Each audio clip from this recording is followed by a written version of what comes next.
group of you a different era of history to research. And the question is, what impact did your era have on the modern world? So Sarah, your group has the ancient Greeks. Ravi, you've got the Romans. And Danny's group gets, yes, a bit of a challenge for you. You get the Middle Ages. Some even call it the Dark Ages. Boring. See how you get on. Yes, miss. So, Sri, yes, you get the Renaissance.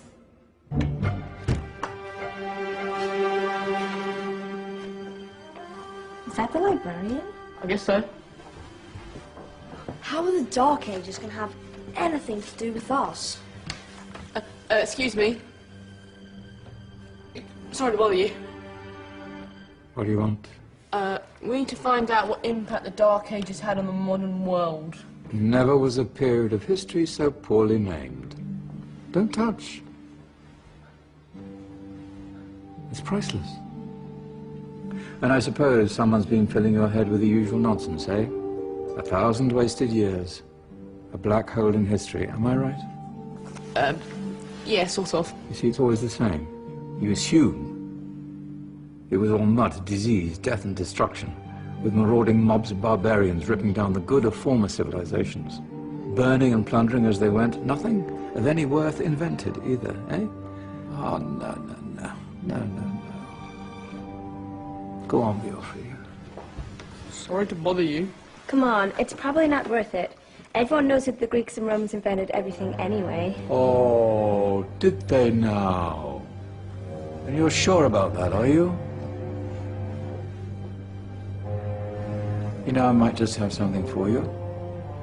You seem to be up to the task. I suppose I could... Follow me. I've got just the book for you.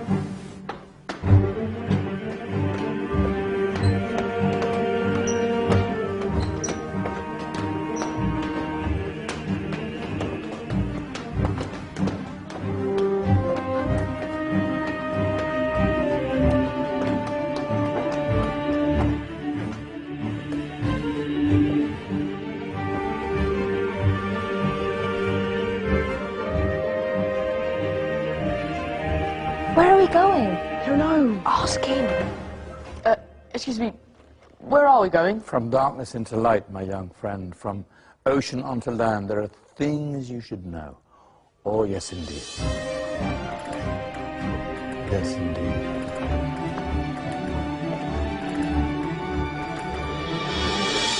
Now, I know I left it around here somewhere.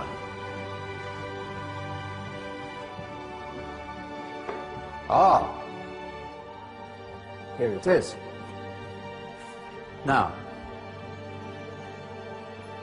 take a look. If you dare.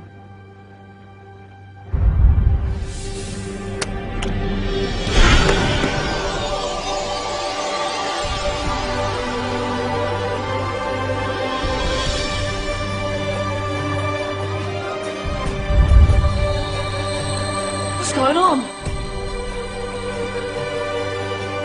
Welcome to the Dark Ages, or as it should be known, the Golden Ages. Who are you? I am Al-Jazari, engineer and ingenious inventor. I thought you said this was the Dark Ages. It doesn't look very... dark. That's because it's all a matter of perspective, my soon-to-be illuminated friend. Of course, there are parts of the world that weren't dark at all, but in a civilization that stretched from Spain to China, the golden rays of discovery and invention shone over everything. What civilization? The Muslim civilization, my young friend. Through scholars and scientists of various faiths, some of the most important discoveries known to man were made at this time.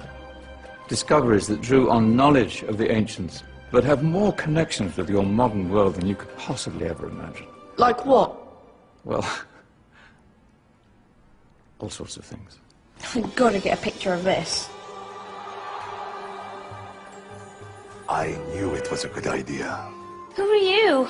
Allow me to introduce Ibn al-Haytham, a great scientist whose ideas led to the invention of the camera. You invented the camera? I laid the foundations for modern cameras by explaining how our eyes work. I found a way of projecting an image onto another surface through a small hole in a dark room, later called camera obscura. Think of all the things that evolved from this discovery. Cameras, cinema, all share the same principle. Cool. Look out below! Who's that? That's my good friend, Abbas ibn Farnas, who gazed up to the heavens, passionate in his belief that man could fly. Whoa. Indeed, he dared to dream about flying 1,000 years before the Wright brothers. Do you know you all take your jet-setting holidays for granted, so it only seems fair to remember Abbas ibn Farnas. Stand by. I'm ready for takeoff.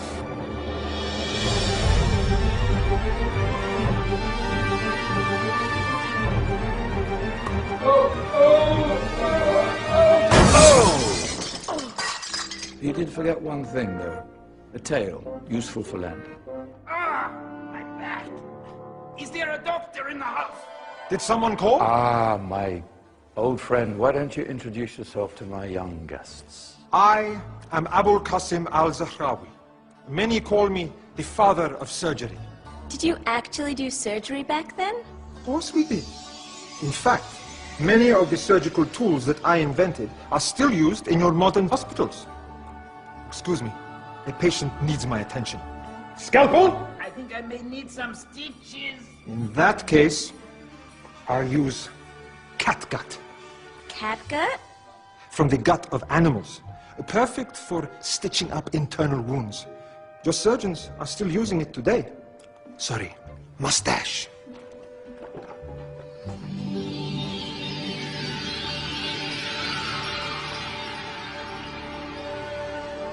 Who's she? That's Maryam al-Astrolabi.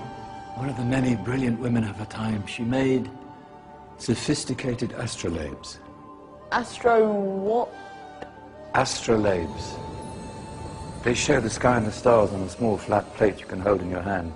Think of them as ancient calculating or timekeeping devices. Today you have your watch, your compass, satellite navigation, helping people and explorers travel the world. Science at its brilliant best. And all these things were developed during the Golden Ages. No, that's just the tip of the iceberg. There were thousands of other inventions covering all areas of life, and in the years that followed, their influence spread across the whole of medieval Europe. So you see, it wasn't so dark after all. What about you? Me? What did you invent? Well, I don't want to be big-headed, but I made some groundbreaking advances in engineering. I suppose my most significant discovery converted rotary motion into linear motion using a crank and connecting rod. It's essential in pumps and engines. In fact, I've no idea how the Industrial Revolution could have happened hundreds of years later without such a device. Not that I ever get the credit I deserve. But my crowning glory was my amazing time-telling machine. My legendary elephant clock.